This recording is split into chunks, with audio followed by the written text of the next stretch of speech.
ስግደት አራት ትርጉሞች ነው ያሉት። አንደኛው እግዚአብሔርን ማምለክ ነው። ሁለተኛው ካፈር አንስተህ የፈጠርከኝ አምላክ አንተ ነህ ነው። ሶስተኛው የምንሰግድበት ምክንያት ምንድን ነው? በኃጢአት ብስነካከል በንስሐ የምታነሳኝ፣ ሙቼ ስፈርስ ስበሰብስ በትንሣኤ የምታነሳኝ አንተ ነህ ነው።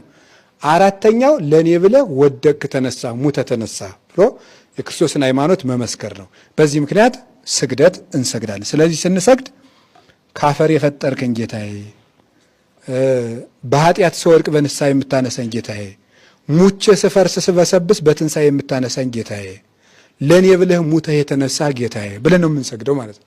ይህን ስናደርግ እግዚአብሔር በምሕረት ዓይኑ ይመለከተናል ማለት ነው።